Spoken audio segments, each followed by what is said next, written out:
founder of the Fight Inequality Alliance, civil society activist, and also author of How to Fight Inequality. Ben, welcome to the program. I mean, the statistics and some of the findings in this Oxfam report are absolutely shocking. Just tell us about your thoughts about inequality as we stand today, having looked at this report. What this report confirms is that the world is in an inequality crisis and that it is hurting almost everyone. 99% of people have seen their incomes fall. Every 4 seconds, there is a death in part caused by rising inequality. So we are all losing out from this, except for a very, very tiny group of people at the top.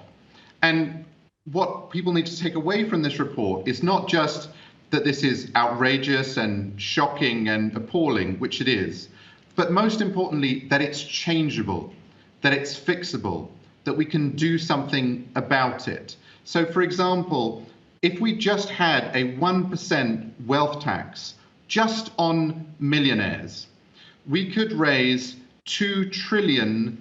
Now, $2 trillion is the amount that the UN says is needed to meet the Sustainable Development Goals. And those millionaires, they wouldn't even become less rich from having that 1% wealth tax because they're earning so much on their capital investments that if they were paying a 1% wealth tax, they wouldn't even get less rich. They would just get rich slightly less fast. So it's a horrific problem that Oxfam has brilliantly identified, but also, and really, really crucially, it is a fixable problem. We shouldn't be fatalistic. We shouldn't say that there's nothing that can be done. There's a lot that can be done. Minimum wages can be raised. Legislation can tackle discrimination. Land can be redistributed.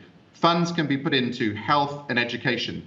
We need to free the vaccine. That means we need to take away the intellectual property so that companies all across the world can make the vaccine so that we can get the jabs into the arms of everyone. If we do all of those things, we really can overcome inequality. So why aren't governments around the world doing it? Argentina is a good example of a government that is. Since the start of this year, it's introduced a one-off tax on the wealthiest of people. It's only going to apply to about 12,000 people, and the government hopes to raise $3 billion.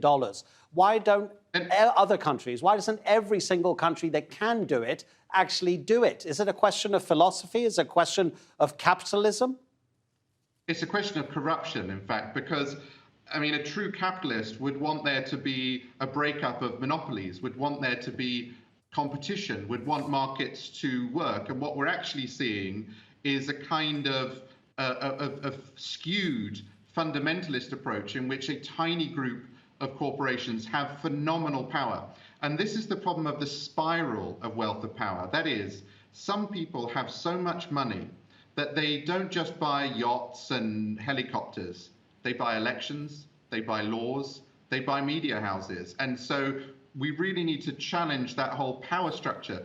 2/3 of people across the world, in most countries, 2/3 of people support a wealth tax. A wealth tax is popular amongst centre-right voters as well as centre-left voters. It's not an ideological thing. It's actually very rare for any policy to be so popular. So isn't it strange that politicians would not pursue a popular policy? And unfortunately, the answer is that money power at the moment is outranking people power. Now, the answer is not despair. The answer is to get organized, to strengthen the pressure. Every time, historically, inequality has been reduced, it is because people organized. Even when the governments are brilliant, we still need people to organize. And right now, we're not overwhelmed by a huge number of brilliant governments. Ben, Oxfam projects in this report that by 2030, so in 8 years' time, 3.3 billion people are going to be living on less than $5.50 a day. What is the effect of that going to be? Because it feels almost like a pressure cooker situation and something's going to explode. It is. You know, you can plot on a graph how unequal is a country and the proportion of people who work as private security guards. In other words, the more unequal society gets, the more tense it gets, the more violent it gets. Murder rates, violent crime rates, even suicide rates, they all increase as inequality increases. So it's an incredibly dangerous moment for everyone. I think one of the key takeaways needs to be that when we see rising inequality, we shouldn't just ask, am I in the group that's managing through, or am I in the group that's falling out the bottom? Everybody loses when inequality gets out of control, and it is completely fixable. It is totally possible to have a society in which nobody is allowed to fall too low and nobody is allowed to live above us as gods. That is absolutely possible. We've had it in the past. It's actually a more successful economic policy to do so, and we can have it in the future. But the key thing is, it is going to need pressure from all of us. Politicians are not going to do it unless we make them do it. Ben, thank you so much indeed. Really, really interesting to hear your thoughts. Ben Phillips in Rome.